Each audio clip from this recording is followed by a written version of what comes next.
Dok, kreatinin berapa sih dok yang harus cuci darah itu dok? Kenapa orang-orang itu selalu berpikir bahwa cuci darah itu selalu melihat kreatinin. Nah, ini perlu diluruskan.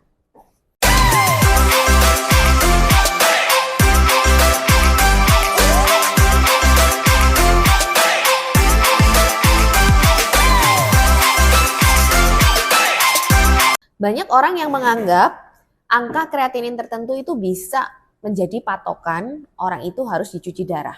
Sebenarnya secara teori iya ya, terutama pada penyakit-penyakit ginjal kronik atau gagal ginjal kronik yang ada 5 stadium ya. Saya pernah jelasin tuh di video tentang gagal ginjal kronik.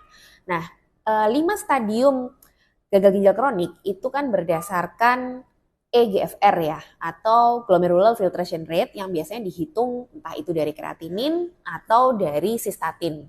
Nah, untuk kreatinin itu memang yang masuk ke stadium 5 itu biasanya memang EGFR-nya kurang dari 15.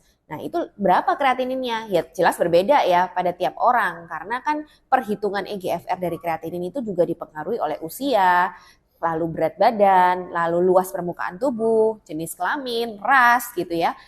Ya, jadi sebenarnya kalau kita lihat dari angka kreatinin itu agak sulit untuk menentukan orang ini memang harus dimulai cuci darah atau enggak. Tapi kalau EGFR-nya memang sudah kurang dari 15, kalau ini bicara gagal ginjal kronik ya, yang sifatnya perlahan. Nah, stadium 5 itu sebetulnya adalah indikasi dilakukan terapi pengganti ginjal. Nah, terapi pengganti ginjal itu nggak cuma cuci darah ya. Jadi ada transplantasi ginjal, ada juga dialisis peritoneal yang menggunakan membran perut. Itu tadi kalau bicara gagal ginjal kronik ya. Kalau konteksnya di gagal ginjal akut, ini kreatinin sebenarnya menjadi kriteria.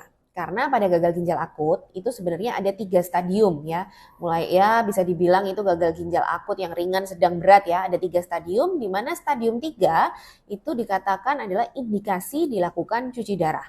Tapi sekali lagi konteksnya agak berbeda ya. Kalau yang gagal ginjal kronik itu cuci darahnya adalah cuci darah untuk seterusnya karena fungsi ginjal memang sudah sangat jelek gitu. Sedangkan kalau gagal ginjal akut ini cuci darahnya sifatnya suportif. Jadi belum tentu akan berlanjut menjadi seumur hidup. Jadi kayak cuci darah sebagai tindakan untuk menyelamatkan nyawa gitu.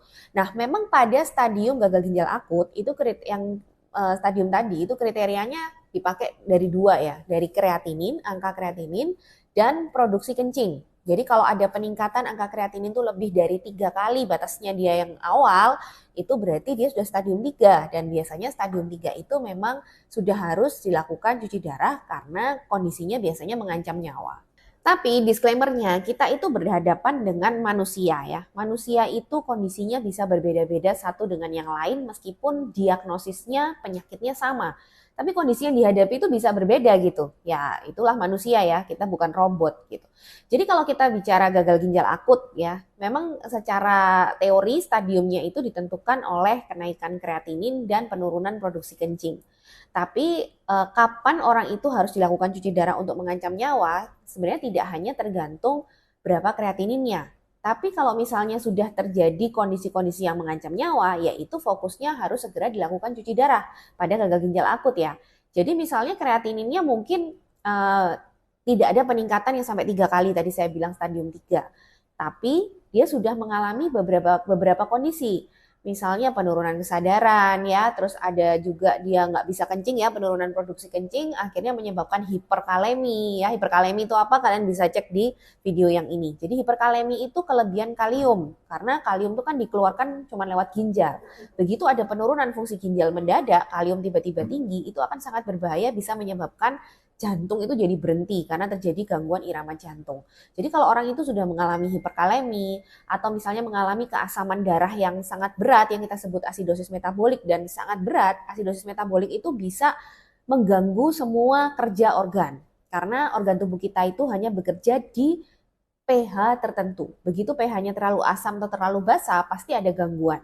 Nah, pada saat kondisi ginjal ini biasanya yang terjadi adalah terlalu asam karena ginjal ini tugasnya adalah mengeluarkan asam dan mempertahankan komponen basa gitu ya. Begitu dia ada gangguan terjadi asam, nah asam yang tinggi ini bisa mengganggu organ tubuh.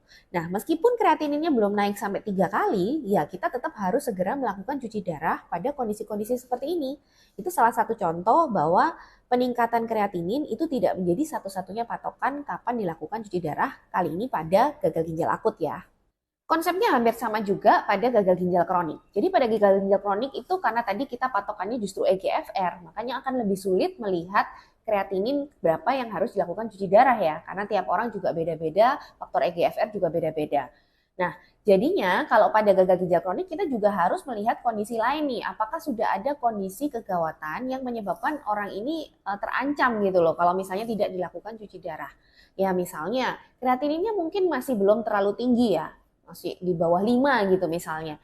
Tapi dia sudah mengalami tadi itu, penurunan kencing, terus akhirnya terjadi hiperkalemi, terus akhirnya dia bengkak ya, bengkak karena adanya ketidakseimbangan air. Bengkaknya kalau masih di kaki sih masih nggak apa-apa ya, tapi kalau sudah mulai bengkak di paru-paru, menyebabkan dia sering sesak, akhirnya kekurangan oksigen. Nah, itu adalah kondisi-kondisi yang cukup berbahaya.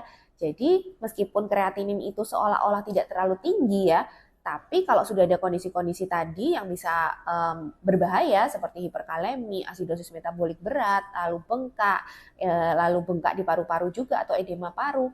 Nah, itu menjadi salah satu pertimbangan juga orang ini harus segera dilakukan cuci darah.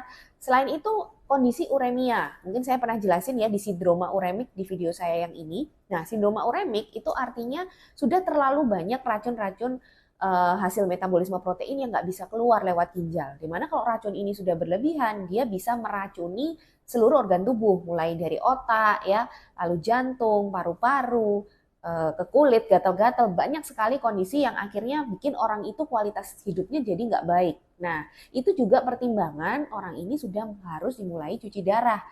Jadi sebenarnya jelas juga ya pada gagal ginjal kronik itu kita juga tidak pegang kreatinin sebagai satu-satunya patokan.